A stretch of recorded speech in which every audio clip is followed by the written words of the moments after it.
వాలి జన్మ వృత్తాంతము.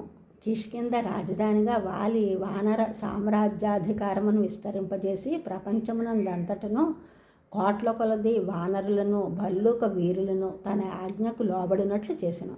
అతని యందు కామత్వము అను దోషమున్నను అతడు మాయావి, దుందుభి మొదలగు రాక్షసులను సంహరించి దుష్ట శిక్షణను గావించెను. సుగ్రీవుడు కబురు చేసినంతనే సీతాన్వేషణకై తరలివచ్చిన వానర సైన్యం అంతయు వాలి చేత వ్యవస్థితము కావింపబడినదే. ఈ విధముగా రాక్షస సంహారమును రాముని యొక్క ప్రయోజనమునకు వాలి తోడ్పడినట్లయినది. విష్ణుమూర్తి రాముడుగా అవతరించే సందర్భములో బ్రహ్మదేవుని ఆదేశమున ఇంద్రుడు వాలిని పుట్టించాడు. అందువలన వాలి కూడా విష్ణుదేవుని అవతార ప్రయోజనమునకు తోడ్పడిన వానిలో ఒకడే. అందువలనే రాముడు పడిపోయిన వాలిని బహుమానించుచూ సమీపించనని వాల్మీకి నిర్దేశించను. బహుమాన్యత తం వీరం. బహుమానం ఏమిటి అని అనుకోవచ్చు. వాలి పశ్చాత్తాపం పొందుటకు అవకాశం కల్పించాడు శ్రీరామచంద్రుడు.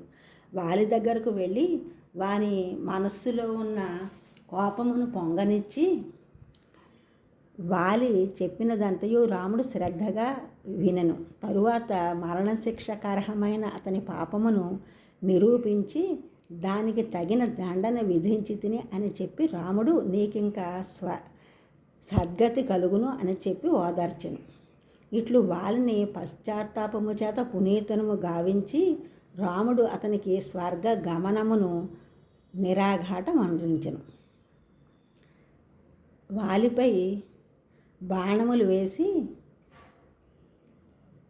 పడగొట్టినప్పుడు వాలి నీకు సీతను పొందుటయే ప్రయోజనమైనచో నాతో ముందుగా చెప్పినచో ఆమెను ఒక్క దినమునే తెచ్చి ఉందును. దుర్బలుడైన సుగ్రీవుని ఆశ్రయించుట అవివేకము అనెను. అయితే కేవలము ఆంజనేయ సుగ్రీవుల మాటలను మాత్రమే నమ్మి శ్రీరాముడు వ్యవహరించలేదు. సీతాన్వేషణలో కబంధుని వల్ల మొట్టమొదటిసారి రాముడు వాలి సుగ్రీవులను గురించి వినెను.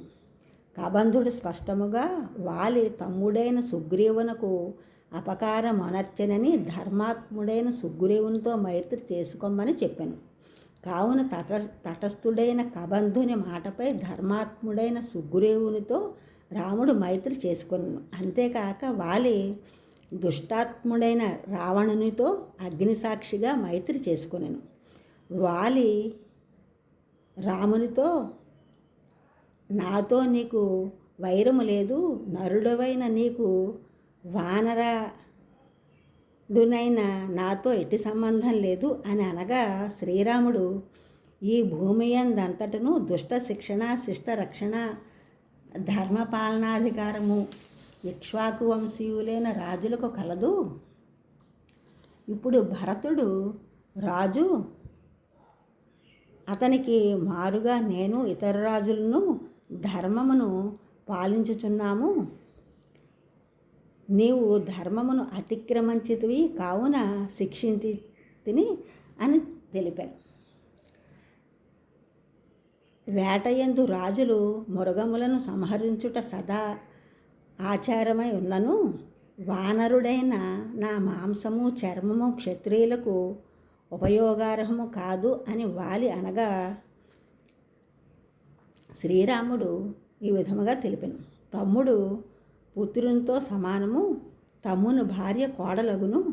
నీవు నీ వానరాచార ప్రకారం తమ్ముడు మరణించిన తరువాత పొందుట దోషము కాదు. కానీ నీవు సుగ్రీవుడు జీవించి ఉండగానే ధర్మాన్ని అతిక్రమించితివి కాన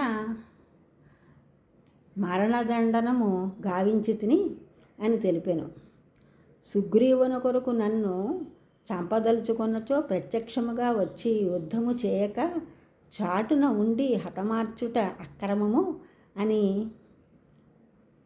వాలి శ్రీరామునితో అనగా అగ్నిదో గరదశ్చైవ శస్త్రపాణిర్ధనాపహ క్షేత్రధారాపహారీ చ దేతే ఆతతాయినః.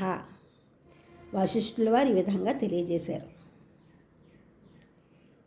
ఇంటికి నిప్పు పెట్టువాడు, విషప్రయోగము చేయువాడు, శస్త్రమును గైకొని చంపవచ్చువాడు, ధనమును దొంగిలించువాడు, భూమిని ఆక్రమించువాడు,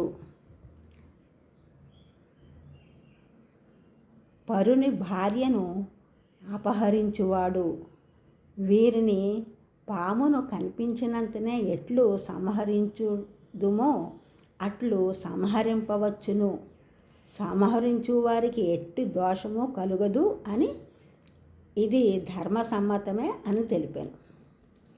ఈ ఛానల్ చూసిన వారందరూ కూడా సబ్స్క్రైబ్ చేయండి, షేర్ చేయండి, లైక్ చేయండి, కామెంట్ చేయండి. సబ్స్క్రైబ్ చేసిన వారందరికీ కూడా కృతజ్ఞతలు, షేర్ చేసిన వారు, లైక్ చేసిన వారు, కామెంట్ చేసిన వారందరికీ కూడా ధన్యవాదములు.